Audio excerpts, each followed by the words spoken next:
اور کیا تاریخ کا مطالعہ ہے. حضرت مقداد کہنے لگے یا رسول اللہ ہم کوئی حضرت موسیٰ علیہ السلام کی قوم نہیں کہ آپ سے کہیں گے آپ لڑے یا آپ کا خدا لڑے. یا رسول اللہ ہم خشکیوں میں بھی لڑیں گے, دریاؤں میں بھی لڑیں گے. ہم خشکیوں دشت تو دشت ہیں, صحرا بھی نہ چھوڑے ہم نے, اور بحر ظلمات میں دوڑا دیے گھوڑے ہم نے. حضور ہم وہ نہیں ہیں کہ جو آپ سے کہیں گے آپ لڑے اور آپ کا خدا لڑے, ہم تو تیار ہیں, آپ جلدی کریں. پھر حضرت سعد اٹھے, سعد بن عبادہ رضی اللہ تعالیٰ عنہ اٹھے اور کیا خوبصورت عرض کیا, کہا یا رسول اللہ کس سے لڑنا ہے؟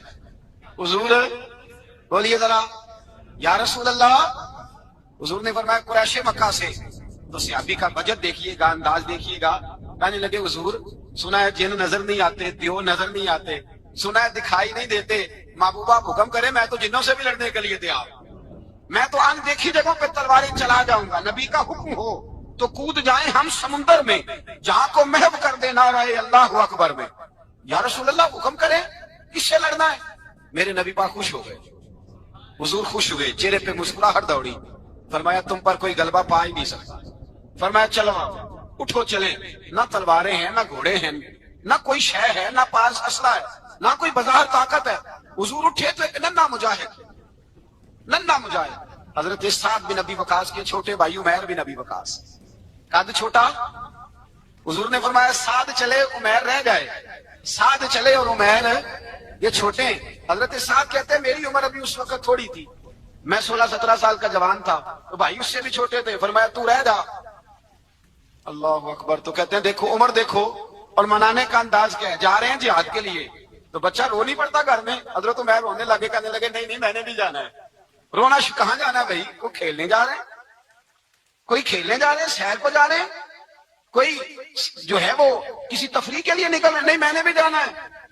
حضور نے فرمایا بیٹے تلواروں کی چھاؤں میں جا رہے ہیں, وہاں گرجدار آوازیں ہوں گی, وہاں سینے کٹیں گے, گردنوں پہ ضرب لگے گی.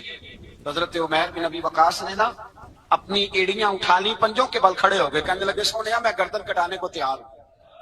تو حضور نے فرمایا تیرا بڑا بھائی چلا جو ہے. حضرت عمیر کہنے لگے حضور قد میں بڑا ہے, طاقت میں نہیں بڑا. قد میں بڑا ہے, طاقت میں.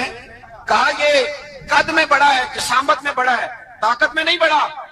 حضور نے فرمایا کیسے پتا چلے گا؟ کہا حضور کشتی کرا لیں, کشتی کرا لیں. چشمے فلک نے عجیب نظارے دیکھے, محبوبہ کشتی کرا لیں. حضور نے فرمایا کرو کشتی. کرا لیتے, کرو کشتی. کشتی شروع ہوئی. سبحان اللہ کیسی عجیب اور منفرد کشتی ہے. حضرت سعد بن ابی وقاص رضی اللہ تعالیٰ عنہ کہتے ہیں میرا بھائی پہلوان کشتی سے پہلے گلے ملتے ہیں نا, کہتے ہیں گلے ملنے آئے.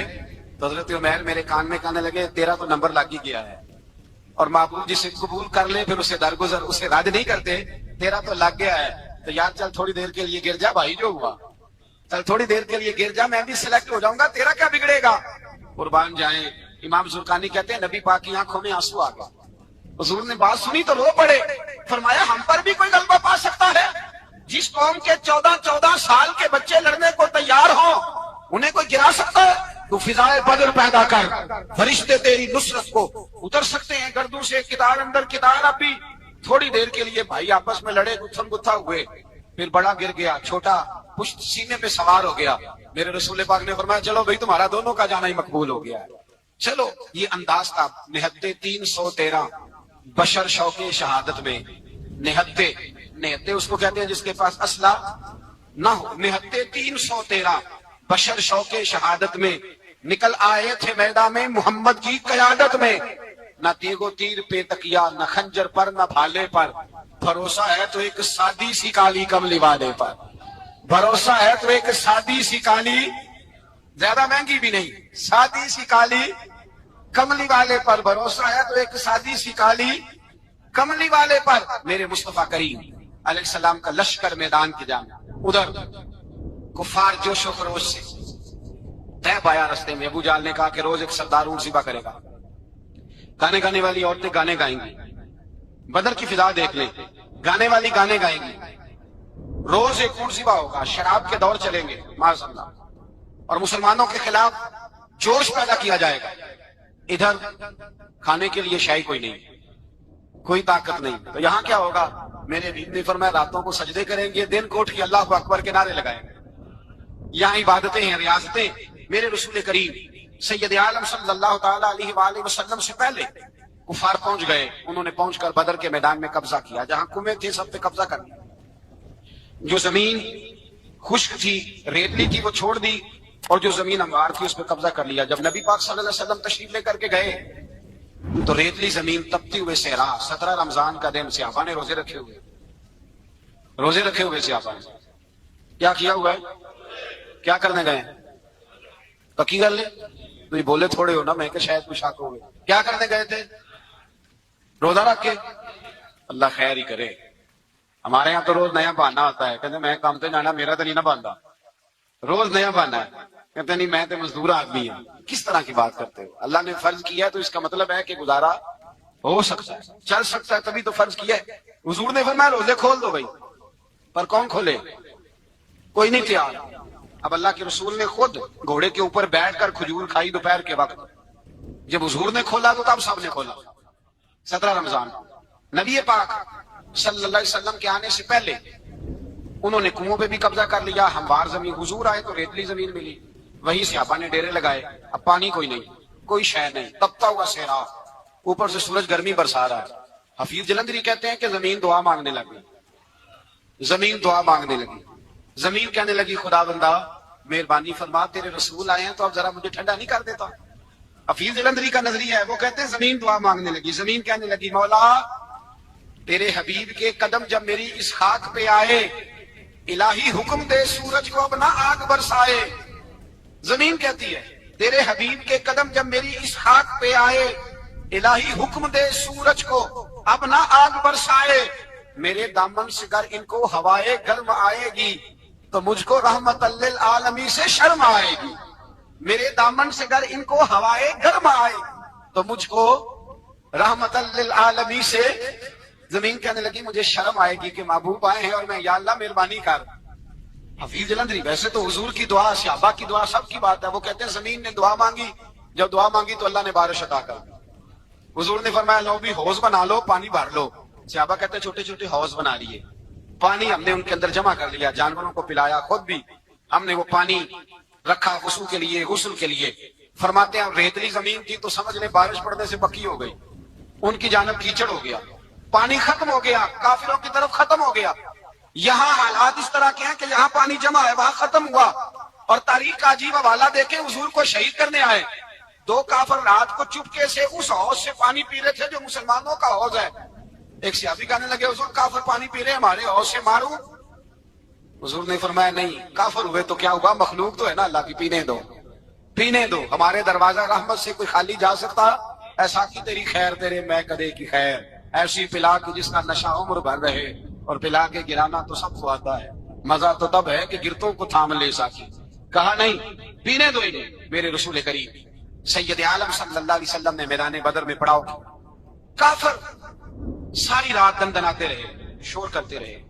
جاسوسی کا ایک معیار ہوتا تھا, اب تو فوجوں کی وردی ہوتی ہے, پہچانے جاتے ہیں فوجی کس ملک کے ہیں, کس علاقے کے ہیں, کس جگہ سے ان کا تعلق ہے. اس زمانے میں کوئی وردی نہیں ہوتی تھی, ہر قبیلے کا آدمی ہوتا تھا تو لوگ گھس جاتے تھے, جاسوسی آسان ہوتی. آئے رات کا وقت ہے تو کچھ جاسوس بھیجے ابو جہل نے, کہا پتہ کر کے آؤ بندے کتنے, اسلحہ کتنا ہے, جوان کتنے, بوڑھے کتنے, ان کا انداز کیا ہے, سارا معلومات کر کے آؤ. کفر کی جو معلومات ہیں اس پر ذرا غور کریں. اب وہ شخص آیا, جا کے ابو جہل سے کہنے لگا 313 ہیں, 6 سر ہیں اور 8 تلواریں, کوئی کھانے پینے کا سامان نہیں, اور کچھ بچے بھی ہیں کچھ بوڑھے بھی ہیں, عمیر بن ابی وقاص بھی ہیں, ابو عبیدہ بن جراح جیسے بوڑھے بھی ہیں, کچھ لمبا چوڑا انتظام کوئی نہیں. ابو جہل بڑا کھلکھلا کے ہنسا, جاسوس واپس آئے نا تو کھلکھلا کے ہنسا, کہنے لگا اس طرح کرو کہ جنگ کرنے کی ضرورت نہیں, انہیں نا صبح سب کو گھوڑوں کی پشتوں پہ باندھ کے نا تو لے چلتے ہیں مکے, وہاں جا کے دیکھیں گے ان کا کیا کرنا ہے. ان کو باندھ لو گھوڑوں کی اونٹوں کی پشتوں پر, تو وہاں جا کے دیکھیں گے. جب یہ بات کی تو جاسوس کہنے لگا ٹھہر جا, پوری بات تو سن لے, میری پوری سن تو لے, تبصرہ تم نے شروع کر دیا ہے. اس نے کہا چل سنا پوری. اس نے کہا ہے 313 پر سارے سر پہ کفن باندھ کے آئے ہوئے ہیں, 313 پر بچے سے لے کر بوڑھے تک. میں جس کو پاس بھی گیا ہوں وہ مصلی پہ بیٹھا ہے اور شہادت کی دعا مانگ رہا ہے. مصلی پہ شہادت ہے, مطلب وہ مقصود مومن نہ مال غنیمت نہ کشور کشائی ہے, تھوڑے پر آئے مرنے ہیں, جان دینے آئے ہیں, واپس جانے کا ارادہ کوئی نہیں کسی کا بھی. آئے سارے حضور کے نام پر قربان ہونے. ابو جہل ساری رات شراب پیتا رہا. مغویہ گانے گانے والی عورتیں ساری رات گانے گاتی رہی. اور ادھر انداز بڑا نرالا ہے. حضرت ابو بکر صدیق رضی اللہ تعالیٰ عنہ فرماتے ہیں کہ صحابہ نے مشورہ کیا کہ نبی پاک صلی اللہ تعالیٰ علیہ وسلم کی طرف سب سے پہلے توجہ کریں گے کافر. حضور کے لیے کسی محفوظ جگہ کا بندوبست کیا جائے. ایک چھپر، ایک ریش، ایک جھونپڑی پہاڑ کے اوپر بنا دی گئی حضور کے لیے. مولا علی شیر خدا خود فرماتے کہتے ہیں سب سے مشکل کام اس جھونپڑی کی حفاظت کرنا تھا، اس چھپر کی، عریش کی جس میں حضور تھے. جب نبی پاک نے فرمایا نا میرا پہلا کون دے گا، تو کہتے ہیں ابو بکر صدیق تلوار لے کے کھڑے ہو گئے. کہنے لگے سونیا ضرورت ہی کوئی نہیں، میں جو حاضر ہوں.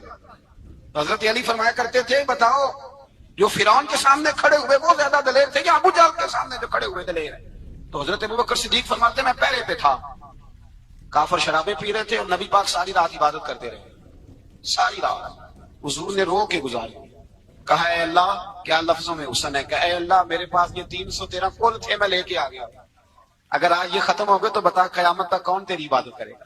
اے اللہ یہ 313 ہی تھے جو میں لے آیا، مہربانی فرما. ساری رات دعا ہوتی رہی. ساری رات حضور دعا کرتے رہے. پہلے حکم آیا کہ 1000 فرشتہ بھیجا ہے. پھر اے محبوب جل 3000 بھیجے. پھر اللہ نے کہا محبوب میں نے 5000 بھیجے ہیں. حضرت علامہ 1000 بھی کہا کرتے تھے کہ نہیں، رب کریم نے فرمایا 5000 بھیجے ہیں. تو محبوب نے کہا نہیں نہیں مولا اس طرح نہیں، میرے فرشتے نہ بھیج، تیرا وعدہ تھا میں بھی آؤں گا، تیرا وعدہ تھا میں بھی آؤں گا. اور وہ اپنے انداز میں فرمایا کرتے تھے سانو کل کے وچ میدان بدر تے آپوں بہ رہے ہیں یار کنارے آتے، تیرا وعدہ تھا میں بھی آؤں گا. تو پھر حکم ہوا قرآن میں انی معکم محبوب میں بھی تیرے ساتھ ہی ہوں، محبوب میں بھی تیرے، خدا خود میرے مجلس بود. سارے بولیے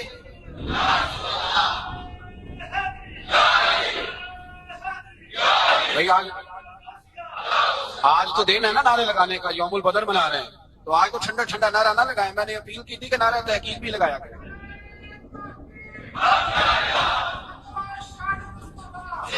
تو بھائی یہ یاد رکھیں، سمجھے اس بات. فرمایا حضرت ابو بکر صدیق فرماتے ہیں پہلے 1000 پھر 3000 پھر 5000 فرشتے آئے اور جوک در جوک فرشتے آئے. کہتے ہیں سرکار ساری رات روتے رہے. ساری رات تیرے صرف اسلحے سے ہی اللہ کی مدد نہیں آئے گی. تو نے ایٹم بم بنا لیا اور توفیق عید کی نماز کی بھی نہیں، اس سے تھوڑی مدد آئے گی. میرے مصطفیٰ کریم سید عالم صلی اللہ علیہ وسلم نے فرمایا امت کو درس دیا اسلحہ بھی جمع کرنا، طاقت بھی اکٹھی کرنا، صفیں بھی بنانا، اپنے اندر اتحاد بھی پیدا کرنا. لیکن اگر تم نے کفر پر غلبہ حاصل کرنا ہے تو اس کے لیے خدائی مدد کی ضرورت ہو. اگر تم سے اللہ کی مدد روٹ گئی تو جتنے مرضی اسلحے جمع کرتے پھرو، جتنی مرضی طاقت اکٹھی کرتے پھرو، تو جس قدر مرضی تم ایٹم بم بناتے پھرو، جب خدائی مدد بھی تمہارے ساتھ نہیں تو کیسے نظام چلے. تو حضرت ابو بکر صدیق فرماتے ہیں ساری رات حتیٰ کہ میں بے چین ہو گیا. حضور سجدے میں تھے تو میں حضور کے اوپر لیٹ گیا. میں نے کہا محبوب باز کریں، اٹھ کے دیکھے تو صحیح میرے اللہ نے کتنی مدد نازل فرما دی. صبح رسول پاک تشریف لائے. صحیح مسلم، ابو داؤد، کتابوں کے نام یاد رہیں گے. حضرت انس بن مالک حدیث کے راوی ہیں، کہتے ہیں حضور اٹھے اور ایک دن پہلے چھڑی لے کے میدان میں آئے. ایک دن پہلے اٹھے، دیکھو میرے محبوب کے علم کی شان. میرے اعلیٰ حضرت فرماتے ہیں اور کوئی غیب تم سے نہا ہو بھلا جب خدا ہی نہ چھپا رہا، اور کوئی غیب تم سے نہا ہو بھلا جب خدا ہی نہ چھپا رہا. تم پر کروڑوں درود. اور ہمارے ایک شیخ تھے علامہ تحسین رضا صاحب رحمۃ اللہ علیہ، ان کا بڑا خوبصورت شعر ہے. وہ فرمایا کرتے تھے علم غیب رسول کے منکر اس حقیقت کو بھول جاتے ہیں، غیب مانا کہ راز ہے لیکن راز اپنوں سے کب چھپاتے ہیں. راز مانا، غیب مانا کہ راز ہے لیکن راز اپنوں سے کب چھپاتے ہیں. ایک دن پہلے حضور میدان میں آئے. صحیح مسلم کی حدیث ہے. اور محبوب پاک صلی اللہ علیہ وسلم کی دست مبارک میں چھڑی ہے. حضرت انس کہتے ہیں حضور میدان میں آئے اور حضور نے لکیر کھینچی. فرمایا کل یہاں ابو جہل مرے گا. کب مرے گا؟ یہاں مرے گا. فرمایا یہاں عتبہ مرے گا، یہاں عتبہ مرے گا، یہاں ولید مرے گا. حضرت انس فرماتے ہیں میری لکیروں پہ نظر تھی، لوگ جنگ لڑتے رہے میں لکیریں دیکھتا رہا. اللہ کی عزت کی قسم جہاں حضور نے چھڑی رکھی تھی جو مرا وہی آ کے مرا ہے، جو مرا ہے وہی آ کے. جو دن کو کہہ دیا دن ہے تو دن نکل آیا، جو شب کو کہہ دیا شب ہے تو رات ہو کے رہی. خدا نے ان کی زبان کو وہ اختیار دیا، جو نکلی منہ سے ان کے وہ بات ہو کے رہی. فرمایا جہاں حضور نے چھڑی رکھی تھی جو مرا ہے وہیں آ کے مرا. میرے رسول کریم سید عالم صلی اللہ تعالی علیہ وسلم نے اگلے دن صبح اٹھ کے صف بندی بنوائی. حضور نے اپنے ہاتھ کے اندر چھڑی لے لی اور میں چلو بھی صفے سیدھی کرو.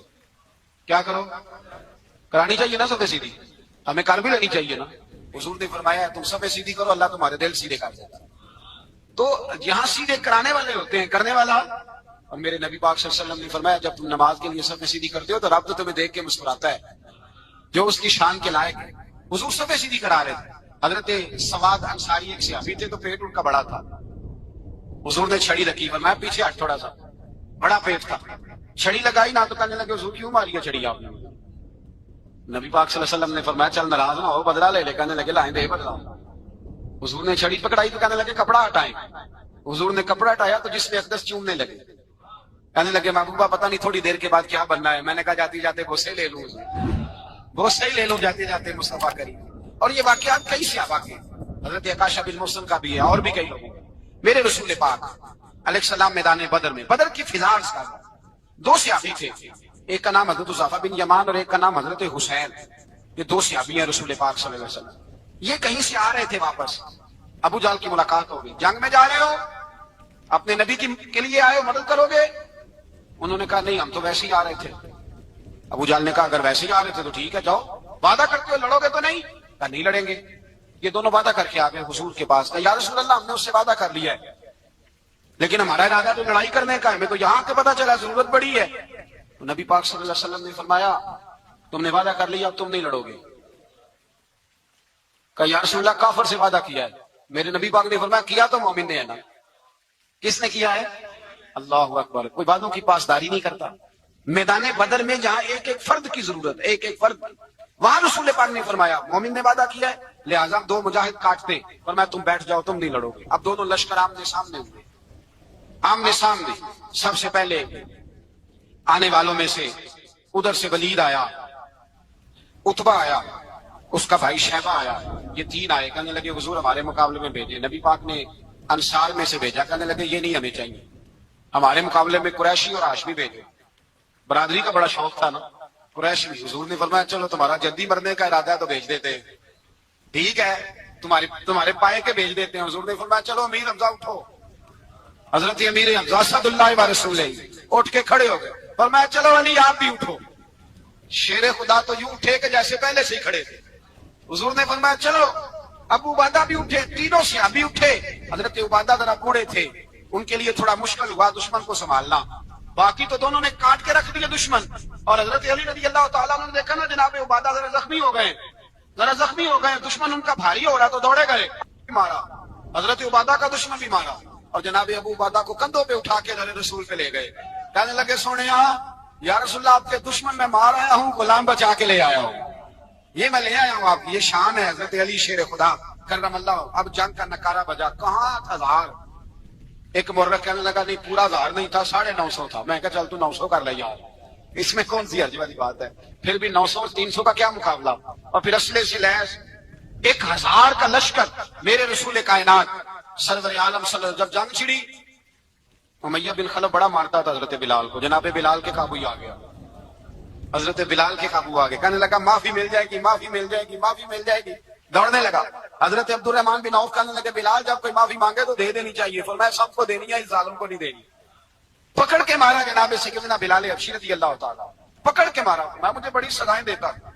اس امت کا فرعون ابو جہل نے ساری زندگی ستایا. 2 چھوٹے چھوٹے بچے معوذ اور معاذ, اور ان کی عمریں 17 سال سے کم بتائی جاتی ہیں اور حسین لفظ ہیں.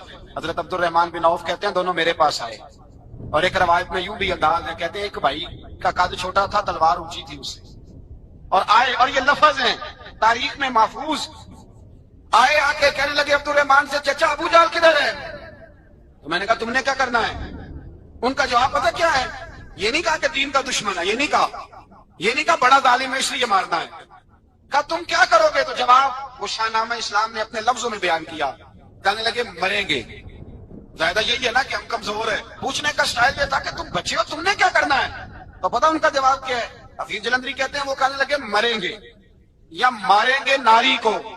سنا ہے گالیاں دیتا ہے وہ محبوب باری کو صلی اللہ علیہ وسلم. کہنے لگے ہمارے نبی کو معاذ اللہ برا کہتا ہے, چھوڑیں گے نہیں, جانا ضرور ہے. اگر اسے مار نہ سکے تو مار کے تو آ جائیں گے نا. جانا ضرور ہے. تو کہتے ہیں ہم نے اشارہ کیا, میں نے کہا وہ گھوڑے پہ جا رہا, وہ دیکھو. کہتے ہیں بس چھلانگے لگاتے دوڑے, بھاگے گئے. ایک نے اچھل کے تلوار ماری, دوسرے نے بھی گرایا, تیسرے نے بھی زخمی کیا. ابو جال نے تلوار ماری تو ایک بھائی کا بازو کٹ گیا. بازو کٹ گیا تو ہلکا سا گوشت لٹک رہا تھا, اس نے پیر رکھ کے گوشت بھی جدا کر دیا اور کاٹا ابو جال. جب نیچے گرا, اب عبداللہ ابن مسعود آئے, دیکھا کچھ جان باقی ہے, رسی جل گئی, بال نہیں گئے. حضرت عبداللہ ابن مسعود جب گلا کاٹنے لگے تو کہنے لگا ذرا نا گردن نیچے سے رکھ کے کاٹنا, گردن ذرا نیچے رکھ کے کاٹنا. فرمایا کیوں؟ کہنے لگا ذرا سردار ہوں, گردنوں میں پڑی گردن میری اونچی نظر آنی چاہیے. رسی جل گئی پر بال, کہنے لگا ایسا نہ ہو غلاموں میں پڑی ہو تو چودھری کی گردن لہدا ہی نہ نظر آئے, ذرا نیچے سے رکھ کے کاٹنا. حضرت عبداللہ ابن مسعود رضی اللہ تعالیٰ عنہ نے گردن کو کاٹ ڈالا. میرے بھائی اب جنگ ختم ہونے لگی آہستہ آہستہ. دونوں بچے اپنی تلواریں لے کے در رسول پہ آئے. ایک کہنے لگا میں نے مارا ہے, دوسرا کہنے لگا حضور میں نے مارا. حضور نے فرمایا تلواریں دکھاؤ, خون کس کو لگا ہے؟ جب خون دیکھا تو دونوں کو ایک جتنا لگا تھا. میرے بھی مسکرائے, فرمایا تم دونوں نے مارا ہے, تم دونوں نے مارا ہے. میرے رسول پاک سید عالم صلی اللہ تعالی علیہ وسلم نے دیکھا امیہ بھی مر گیا. ابو البختری, اتبا, اتیبہ, شیبہ, امیہ بن خلف, بڑے بڑے دشمن مر گئے. 70 کے قریب قتل ہوئے, 70 کے قریب گرفتار ہوئے, باقی بھاگ گئے. 14 صحابہ صرف شہید ہوئے. ان کے جو مر گئے نبی پاک نے کنویں کے اندر پھینک دیے اور کنویں کے سرانے کھڑے ہو کے ذمہ داری سے, سیاستہ کی روایت از کر رہا ہوں, ذمہ داری سے حضور نے بدر کے کنویں پہ کھڑے ہو کے فرمایا او کافرو, او فلاں بن فلاں, او فلانے کے بیٹے فلانے, تم نے دیکھ لیا میرے رب کے وعدے کتنے سچے ہیں. حضرت عمر کہنے لگے حضور مردوں سے آپ باتیں کر رہے ہیں. تو نبی پاک نے فرمایا عمر جتنا تم سن رہے ہو اتنا یہ بھی سن رہے ہیں. اگر کافر سن سکتے ہیں تو داتا علی اجمیری نہیں سن سکتے؟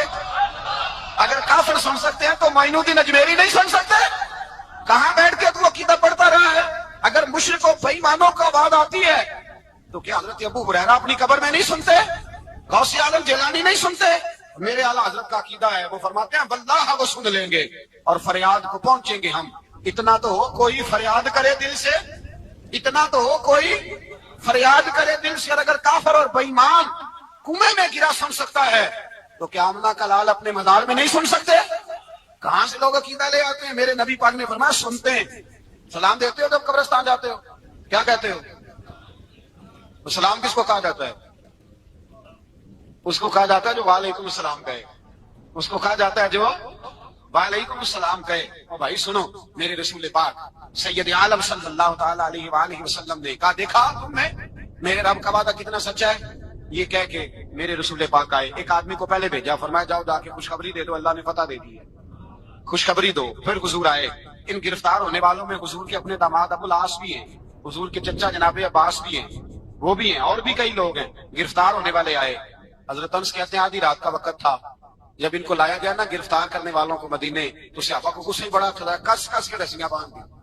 حضرت بلال کی ڈیوٹی تو زور زور سے باندھتے تھے, زور زور سے, ذرا تگڑی کر کے, بڑا ستایا تم لوگوں نے, زور زور سے. کہتے ہیں آدھی رات کا وقت ہوا, میں مسجد میں آیا تو حضور کو بے چینی سے ٹہلتے دیکھا مسجد میں. اور میں نے کہا حضور کیا ہوا؟ یہ سونے کا وقت تھا, آپ کے آرام کا, تھکے ہرے آئے تھے. تو حضور نے فرمایا تم نے رسیاں زور سے باندھ دی ہیں, وہ ہائے ہائے کرتے ہیں, مجھے نیند نہیں آتی. نیند حضور وہ دشمن ہے, وہ آپ کا دشمن ہے. فرمایا وہ میرے دشمن ہے پر میں تو رحمت للعالمین ہوں, ذرا ڈھیلی کر دو, سو جائیں تو میں بھی سو جاؤں. سویرے حضور نے صحابہ کو بلایا, فرمایا ان کا کرنا کیا ہے؟ حضرت عمر کا مشورہ سنو. حضرت عمر کہنے لگے حضور جو میرے رشتہ دار ہیں میرے حوالے کرے, پہلے میں ان کی گردنیں کاٹوں. جو ابو بکر کے ہیں اس کو ان کی گردنیں کاٹے, جو عثمان کے ہیں, علی کے ہیں, ان کو دو سب کو کاٹیں, اپنے اپنے رشتہ داروں کو. میرا جو ہے میں اپنے ہاتھوں سے اسے ذبح کروں گا. میرے نبی کی دشمنی کرتا ہے. حضور نے فرمایا عمر تیرا فیصلہ ذرا تگڑا ہے, تھوڑا نرم چاہیے. حضرت ابو بکر صدیق کو بلایا, فرمایا تیرا کیا ارادہ ہے؟ ابو بکر کہنے لگے حضور کچھ فدیہ لے لیں, ان پہ رحم کریں, مجھے لگتا ہے بہت سارے کلمے پڑ جائیں گے, کچھ مہربانی کریں, ان پہ شفقت کریں. حضور نے فدیہ تعین کر دیا, فرمایا اتنے اتنے پیسے دو, جاتے جاؤ. کچھ نے کہا ہم غریب ہیں, فرمایا تم مسلمانوں کے 10 بچوں کو حساب کتاب سکھا دو, تمہیں چھٹی. کچھ نے کہا جی ہمیں یہ بھی نہیں آتا, فرمایا تم ویسے ہی آزاد ہو جاؤ. بہت ساروں پہ مہربانی کی. حضرت عباس کھڑے ہوئے حضور کے سامنے, چچا. تو نبی پاک نے فرمایا چاچا وہ لاؤ فدیہ. کہنے لگے بھتیجے میرے پاس تو کچھ بھی نہیں, کوئی شے نہیں. تو حضور نے فرمایا چاچا وہ جس دن تم آ رہے تھے کمرے کا دروازہ اندر سے بند کر کے اتنی بڑی سونے کی اینٹ میری چاچی کو دی تھی، کہا اگر میں بچ کے آ گیا تو ٹھیک ہے، نہ آیا تو تمہارے لیے کافی ہوگی، وہ کدھر ہے؟ خیال آیا، حضرت عباس کانپنے لگے، یہ سن کر حضرت عباس پر راشا ہوا طاری کہ پیغمبر تو رکھتا ہے دنوں کی بھی خبرداری۔ خیال آیا مسلمان نیک و بد پہچان جاتے ہیں اور محمد آدمی کے دل کی باتیں جان جاتے ہیں۔ کہنے لگے وہ کدھر ہے؟